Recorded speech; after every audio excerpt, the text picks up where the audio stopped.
바른 예배, 바른 삶이라는 제목으로 우리가 함께 말씀 나누길 원합니다. 오늘 이 시편은 이제 첫 번째 아삽의 시인데요. 많은 성경학자들이 장막절에 쓰여졌다, 이런저런 축제에 쓰여졌다라고 얘기하지만 오늘 중요한 사실은 신앙 공동체에 어떤 가르침과 권면을 주기 위해서 쓰여진 시편이라는 거예요. 그래서 1절은 이렇게 보면 좀 별로 특이한 게 없는데 사실 구조적으로 봤을 때 아주 특이합니다. 전능하신 분 주 하나님께서 말씀하셔 해 돋는 데서부터 해 지는 데까지 온 세상을 불러 모으신다. 근데 여기에 그 앞부분의 첫 문장 시작할 때 이스라엘이 부를 수 있는 하나님의 이름이 전부 다 등장해요. 하나님을 보통 이제 하나님을 부를 때 세 가지 정도로 많이 불러요. 첫 번째는 가나안 최고신을 지칭하는 이름이 원래 엘이에요. 엘. 근데 하나님을 부를 때도 엘이라는 표현을 쓰거든요.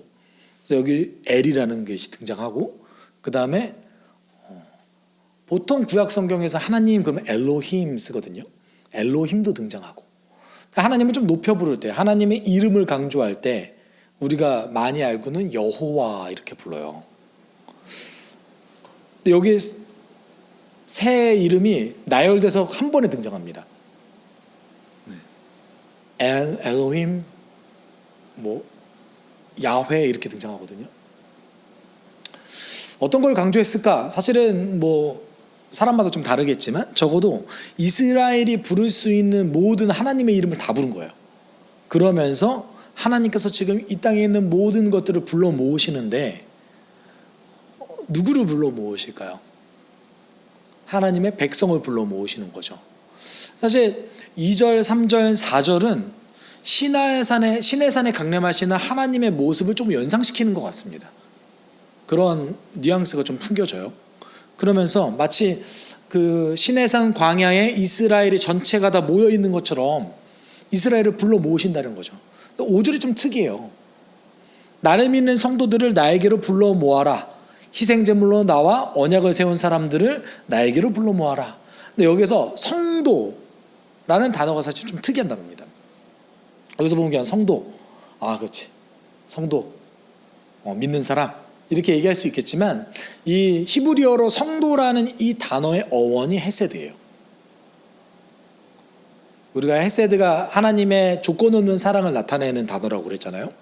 그래서 이스라엘과 언약을 맺어주시는, 정말 기쁜 마음으로 언약을 맺어주시는 그 하나님, 그 하나님을 표현한 이제 단어가 헤세드예요. 이스라엘을 순수 끄집어내시고 언약을 맺어주시고 사랑해주시고 이게 전부 다 표현되어져 있거든요. 그런데 이 성도라는 단어가 사실 헤세드에서 온 단어예요. 이 성도라는 말 자체에 어떤 것이 붙어 있는 거죠? 그러면 내 백성은 나와 언약을 맺은 자들이다. 내 사랑을 조건 없이 받는 자들이다 라는 것이 이미 그 단어 안에 들어가 있는 것입니다. 그리고 그 뒤에 부연 설명을 하죠. 성도가 어떤 자들이에요? 희생제물로 나와 언약을 세운 사람들, 그런 사람들이 성도래요. 근데 여기서 이제 언약을 세우다라는 단어가 좀 재밌어요. 언약을 쪼개다라는 뜻이에요. 언약을 자르다라는 뜻이에요. 마치 언약을 깨다라는 것 같지 않습니까? 언약을 깨는 것 같은 느낌이거든요. 그냥 그 문법적으로만 해석을 하면. 근데 왜 쪼개다라는 단어를 썼냐면, 여러분 그 창세기 15장에 보면 아브라함이 하나님과 언약을 맺을 때 하나님이 명령을 내리세요. 어떤 명령을 내리냐면 동물을 둘로 쪼개게 만들어요. 그래서 이제 나열하거든요. 동물을 양쪽에 이제 쪼개서 거기로 뭐가 지나가죠? 횃불이 지나가죠. 원래는 그 쪼갠 동물 사이로 사람이 지나가야 되는 거예요. 원래는 사람이 그 뒤로 지나가면서 이제 그 동물을 보면서 이게 경고거든요. 만약에 네가 언약을 어기면 이 동물처럼 너도 쪼개질 거야 라는 그 경고예요. 그런데 아브라함이 직접 안 지나가고 누가 지나간 거예요? 횃불이 지나간 거죠. 이게 어떤 걸 뜻하냐면 하나님이 그냥 다 하시겠다는 걸 뜻해요.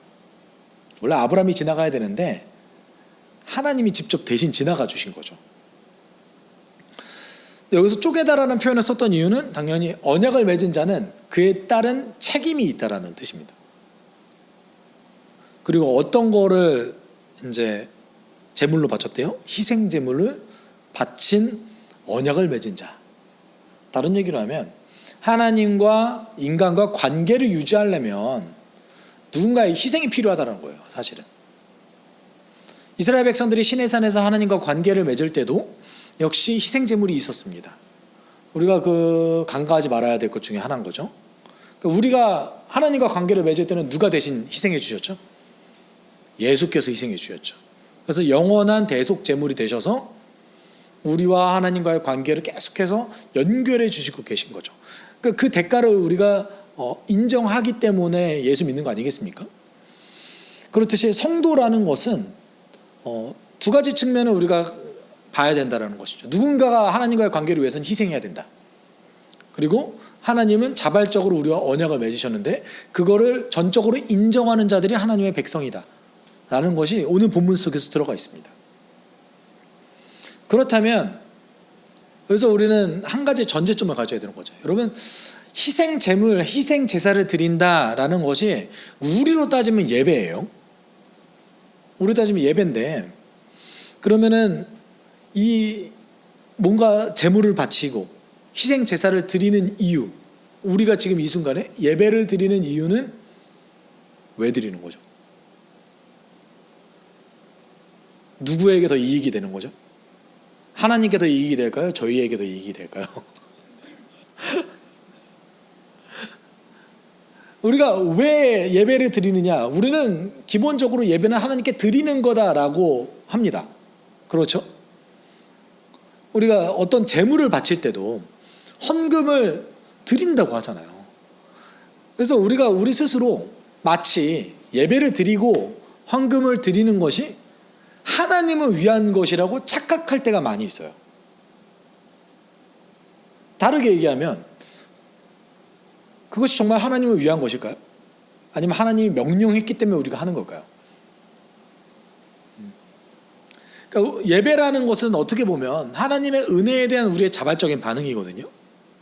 물론 명령하시기도 하셨지만 안 믿는 자가 예배 드리는 게 무슨 의미가 있습니까? 그리고 회심 안 한 자가 예배 드렸다 한들 어떤 유익이 있겠습니까? 아마 우리가 생각하는 그런 영적 유익, 평안함, 하나님이 주신 그 기쁨은 별로 없고 아마 멤버십 형성 정도의 유익이 있을 것 같아요. 또는 공동체가 주는 어떤 위로함, 평화, 약간의 평안함, 안정감, 이 정도는 얻을 수 있겠죠. 공동체가 주는. 근데 정말 하나님께서 정말 주시려고 하는 그 예배의 유익은 오로지 믿는 자만 누릴 수 있어요. 그렇다는 것은 이 희생제물의 제도를 만든 것, 예배를 드릴 수 있게 허락해 주신 것도 역시 우리를 위한 거죠. 우리를 위한 거예요. 이스라엘 백성들이 희생제물을 바칠 때에 자신의 재산의 일정 부분을 제물로 바쳐야 되는 거죠. 아마 어떤 한 동물을 사는 것은 지금 우리가 헌금 드리는 것보다 좀 더 가치를 더 드렸을 가능성이 높습니다. 아주 부자가 아니라면. 그래서 양을 사던 동물을 비둘기를 사던 어떤 동물을 살 때는 비용을 지불해야만 됐어요. 그 비용을 지불할 때 그 비용을 지불하는 것이 과연 누구를 위한 것이었습니까? 오늘 성경 본문은 그것이 하나님을 위한 것이 아니라 오로지 하나님의 백성들을 위한 제도 또는 백성들을 위한 어떤 한 장치였다라는 것을 하나님은 오늘 분명히 말씀하십니다. 그래서 7절에 먼저 경고를 하세요. 내 백성아 들어라. 내가 말한다. 이스라엘아 내가 너희에게 경고한다. 나는 하나님 너희의 하나님이다 라고 얘기하시면서 하나님의 속성에 대해서 이제 얘기를 하세요. 하나님 과연 어떤 분이시냐 이런 거죠. 이스라엘 백성들은 여러분 신구약을 다 통틀어서 이스라엘 백성들이 선지서에 그렇게 많은 경고를 받았죠. 그리고 하나님께 벌도 많이 받았어요. 그래서 맨날 하는 선지자들의 소리가 뭐였습니까? 우상 숭배하지 마라. 이런 얘기를 항상 했거든요. 그런데 중요한 것은 이스라엘 백성들은 단 한 번도 하나님께 예배드리지 않은 적이 없어요. 예배드리는 거를 쉰 적이 없어요. 그래서 오늘 성경 본문도 이렇게 얘기하고 있어요. 나는 너희가 바친 제물을 두고 너희를 탓하지는 않는다. 너희는 한 번도 거르지 않고 나에게 늘 번제를 바쳤다. 이렇게 얘기하고 있습니다. 항상 번제를 바쳤어요. 의식적이든 의식적이지 않든 본인이 하나님께 기쁜 마음으로 드렸던 기쁜 마음이 아니었던 이스라엘 백성들은 이 예배를 멈춘 적은 없습니다. 그러니까 예수님 시절까지도 그것이 이어지고 있었겠죠. 그리고 지금 이 순간에도 유대교가 아직 명맥을 유지하고 있지 않습니까? 아주 강력하게. 한 번도 이스라엘 백성들은 하나님을 잊은 적이 없어요. 다만 하나님을 섬기는 것이 과연 누구를 위한 건지를 잃어버릴 때는 많았어요.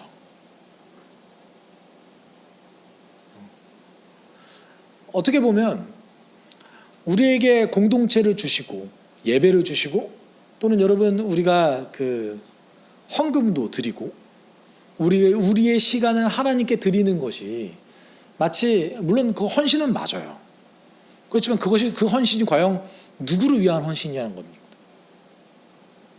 그거는 오로지 사실은 우리의 유익을 위해서 하나님께서 만들어 두셨던 장치라는 거예요. 이게 가장 첫 번째라는 겁니다. 예를 들어서 이 모든 것이 사실 어떻게 보면 좀 율법적이잖아요. 우리 원칙적으로는 여러분 율법보다 더 중요한 건 우리가 믿는 거잖아요. 사실 원칙적으로는 이거 다 없어도 우리 믿을 수 있어요. 우리가 초대교회 그 성도들은요 지금처럼 이렇게 정형화된 예배가 없었어요. 그러면 예배 어떻게 드렸을까요?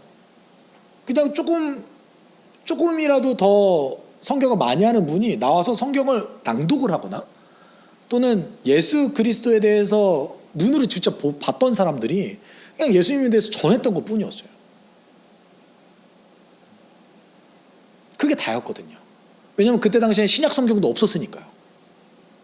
아니면 구약 성경을 읽으면서 예수님에 대해서 다시 한번 생각한다든지 이런 것이 전부였거든요. 지금처럼 우리가 이렇게 발전된 예배의 시스템을 갖고 있었던 것도 아니고 교회가 어떻게 형성돼야 되는지도 몰랐을 때였고 아마도 주일날 예배 드리지도 않고 안식일에 그냥 회당 근처에서 예배 드렸을 겁니다. 그럼에도 불구하고 그들은 순수하게 예수님 믿었거든요. 로마 교회는요 심지어 사도들이 개척하지도 않았어요. 로마 교회는 아마 복음을 들었던 누군가가 가지고 교회를 만들었을 거예요. 근데 그곳에서 갑자기 성도가 늘어나고 그곳에서 어떤 그 교회의 소식이 들리니까 바울이 편지를 쓴 거죠. 바울이 개척하지도 않았는데. 그러면은 지금 우리가 만약에 여러분이 어느 날 갑자기 그곳에 목사도 없고 누가 개척하지도 않았는데 갑자기 교회가 생겼어요. 지금 우리의 눈으로 보면 여러분 어떻게 보실 것 같습니까? 좀 이상한데? 그럴 수 있잖아요. 혹시 이단 아니야? 라고 생각할 수 있잖아요. 근데 그들은 예수를 믿었고 나중에는 바울의 가르침을 받아들였다는 것이죠. 근데 이 모든 제도 이 모든 어떤 형식들 결국은 누구를 위한 겁니까? 우리 위한 거예요. 기본적인 전제가 여기 있어야 되는 거죠. 그래서 하나님께서 이 뒤에 뭐라고 얘기하십니까? 내가 니네들 재물이 필요하겠니? 내가 수렴소에 피가 필요하겠니? 내가 그 고기가 정말 맛있게 먹겠니? 너희들이 가지고 있는 동물도 다 내 건데 저 산에 가봐, 저 들에 가봐, 저거 다 내 건데 내가 정말 그게 필요할까? 그런데 왜 희생제물을 바치는 겁니까? 하나님과 우리가 관계를 맺을 때 필요한 요소이기 때문에 그런 거예요. 우리는 그 가장 중요한 희생제물의 역할을 지금 누가 대신해 주신 거예요? 예수께서 대신해 주신 거예요. 그럼에도 불구하고 우리가 하나님과 관계성을 맺기 위해서는 예수님 외에 우리의 자발적인 뭔가 더 필요해요. 우리의 시간도 드려야 되고 우리의 돈도 드려야 되고 우리의 마음도 드려야 돼요. 그래야 우리가 지금 믿음을 유지할 수 있고 성령님의 도움 따라서 살아갈 수 있거든요. 근데 이것이 다 우리가 착각하게 만드는 것이 무엇입니까? 우리 말이 좀 문제인 것 같아요.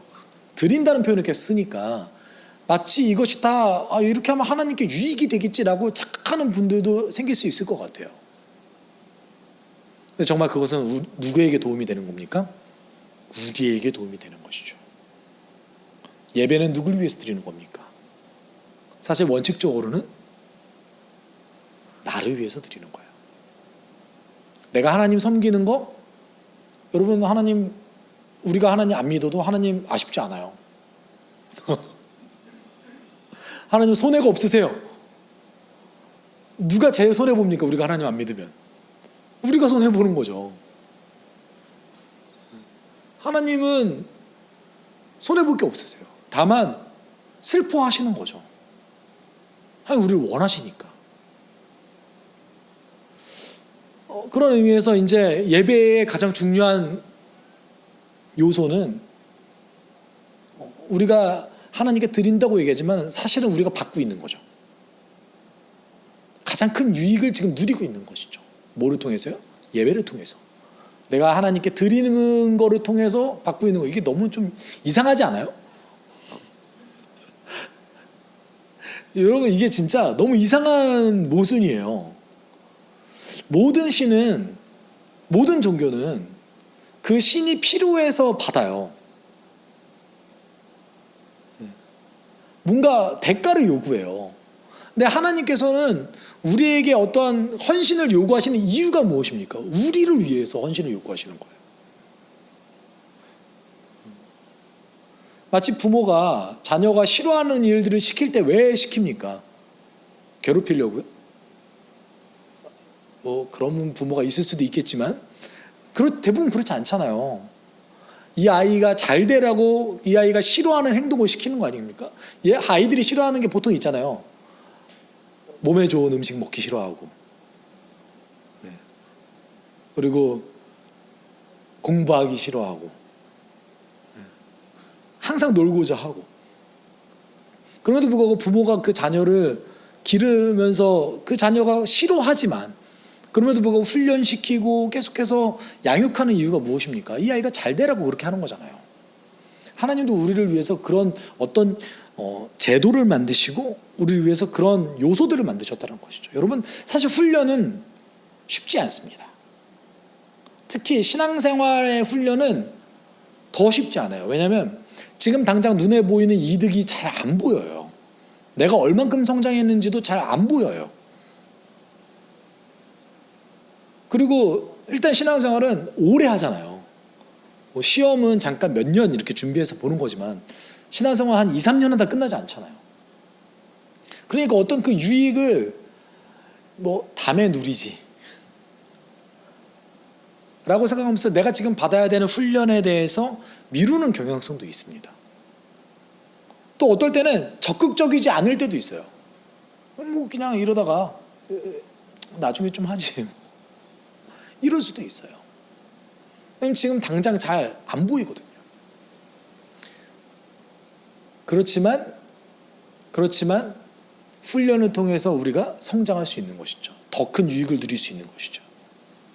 이 원리가 사실은 여기에 드러나는 겁니다. 그러면서 하나님께서 명령을 내리실 때 여러분이 그 명령을 자세히 보시면 이게 누구를 위한 명령인지 좀 더 명확합니다. 삶에 대한 명령을 내리실 때 14절 15절에 이렇게 얘기하세요. 감사 제사를 하나님께 드리며 너희의 서원한 것을 가장 높으신 분에게 갚아라. 그리고 재난의 날에 나를 불러라. 내가 너를 구하여 줄 것이니요. 너는 나에게 영광을 돌리게 될 것이다. 명확하지 않습니까? 명령인데 하나님께서 어떤 명령을 내렸어요? 최종적으로 힘들 때 나 좀 찾아. 세상에 이런 명령이 어디 있어요? 힘들 때 나 좀 찾아. 내가 너 구해줄 거고 너가 나한테 그것 때문에 영광 돌릴 거야. 때때로 보시면 구약 성경에 하나님이 좀 이게 너무 강압적이신 거 아니야? 라고 보여질 때가 있지만, 이런 구조들을 하나하나 볼 때마다 하나님이 얼만큼 그 자신의 백성을 사랑하시는지에 대한 그것이 보이는 것 같아요. 명령임에도 불구하고 앞서 7절에서는 경고하신다고까지 하셨어요. 근데 그 경고하시면서 하시는 명령이 최종적으로 뭐였습니까? 힘들 때 나 찾아. 감사 좀 해. 너가 나한테 서원했던 거 있지? 나 내가 아파. 나 너 구해줄 거야. 이것이 하나님의 명령이라는 것이죠. 이제 반대로 하나님께서 악인의 특징에 대해서 이제 좀 얘기하세요. 근데 왜 이 시편에 성도를 향한 권면만 들어갔으면 좋겠는데 악인의 특징에 대해서 얘기를 할까요? 좀 보면 알 것 같아요. 16절에 악인에 대해서 경고를 하십니다. 하나님께서 악인들에게 말씀하신다. 너희는 어찌하여 감히 내 법도를 전파하며 내 언약의 말을 감히 너의 입에 읊조리느냐. 그러니까 이 16절을 놓고 봤을 때는 악인이 지금 하나님의 율법을 알고 있어요. 동시에 악인이 하나님의 언약을 알고도 있어요. 그리고 자신의 입으로 하나님의 법도 얘기하고 하나님의 언약도 얘기하고 있어요. 그러니까 표면적으로 봤을 때 이 사람이 우리로 따지면 믿는 것 같아요. 표면적으로 봤을 때는. 표면적으로 봤을 때는 믿는 것 같아요. 그런데 이 사람이 악인인 이유에 대해서 17절에 이렇게 얘기하죠. 너희는 내 교훈을 역겨워하고 나의 말을 귓전으로 흘리고 말았다. 근데 입으로는 그렇게 얘기하면서 사실상 하나님의 그 말씀과 하나님의 법과 하나님의 언약을 싫어하는 사람들 또는 전혀 지킬 마음조차 없는 사람들.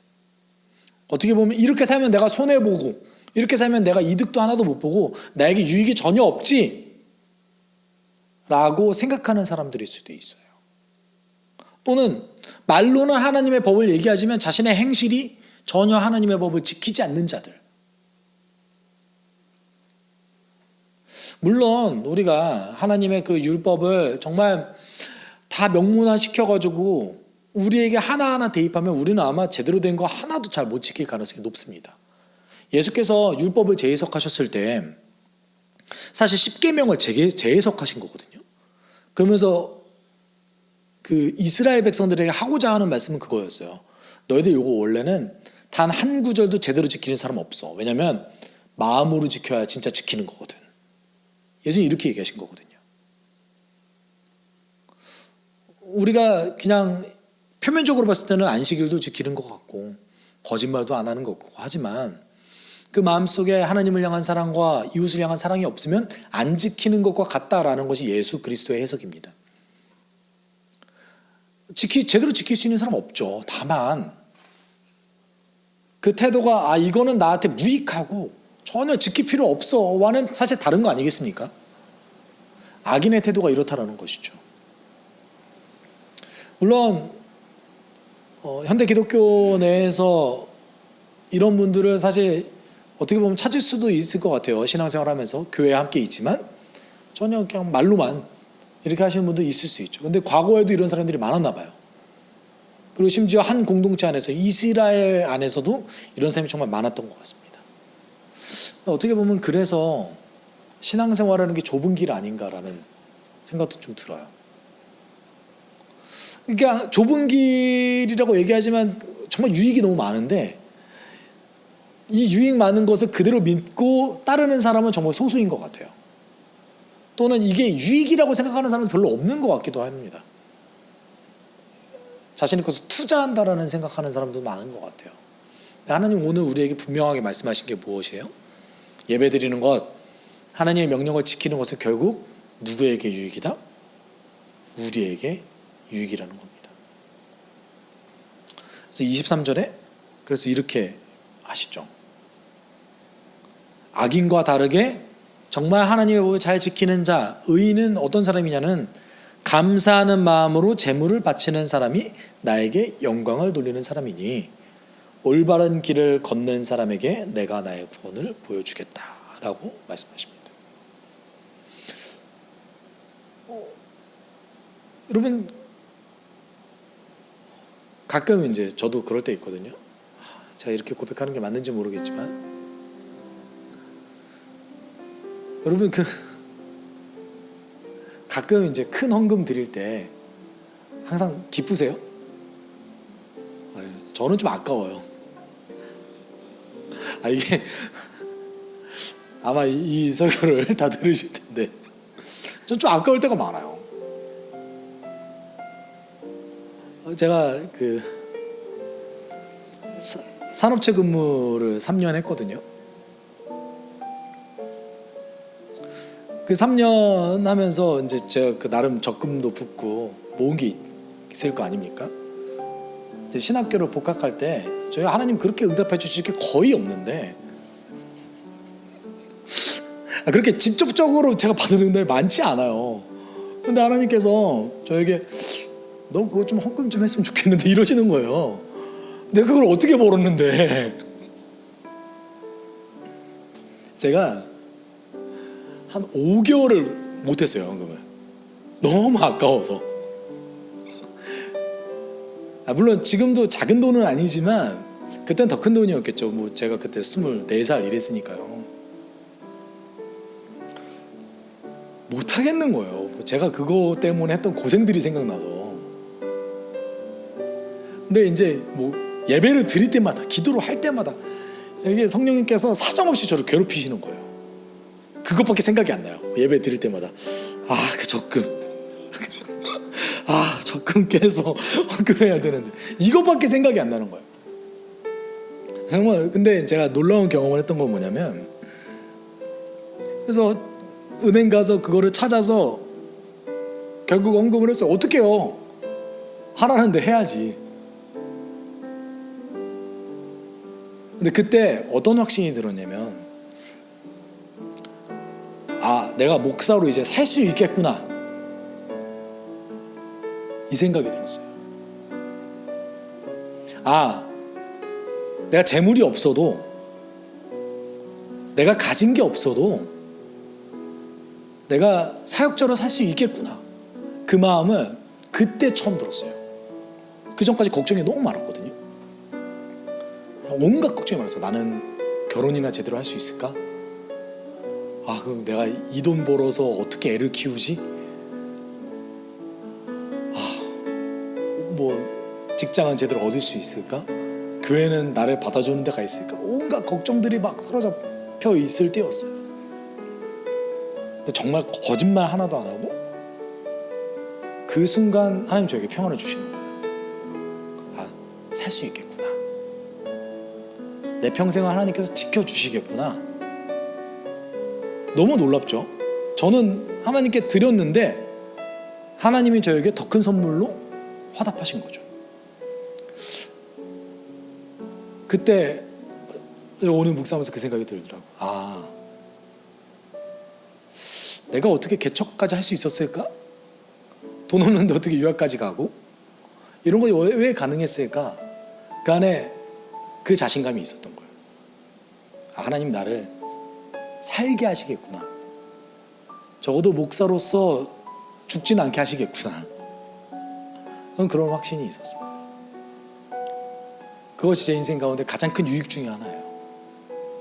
사실 그렇게 크지 않아요. 별거 아니죠. 다른 분들이 헌신한 거에 비하면 별거 아니에요. 그런데 놀라운 경험이었습니다. 여러분, 여러분의 것을 아까워하지 않으셨으면 좋겠어요. 왜냐하면 하나님은 더 큰 걸 예비하시고 계시거든요. 하나님은 더 좋은 것을 우리에게 주시려고 지금 준비하고 계십니다. 나의 시간, 나의 노력, 나의 돈, 그것을 엄청나게 뛰어넘는 복들이 우리에게 있을 거라고 믿습니다. 그러려고 우리에게 교회 주신 거 아니겠습니까? 그러려고 우리에게 말씀을 부어주시지 않습니까?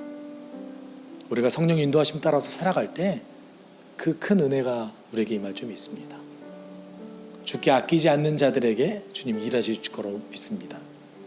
우리 함께 기도할 때, 하나님, 제가 하나님께 아낌없이 주님께 드리는 자들에게 주님 도와주십시오. 주님의 더 큰 유익이, 당신의 더 큰 사랑이 나를 지배할 줄 믿습니다. 나의 것을 아까워하지 않고 주님이 나에게 주시고자 하는 그 은혜를 더 사모할 수 있는 그런 복된 백성 되게 주님 인도해 주십시오. 우리가 이렇게 함께 기도하도록 하겠습니다. 사랑 많으신 하나님 아버지 감사합니다.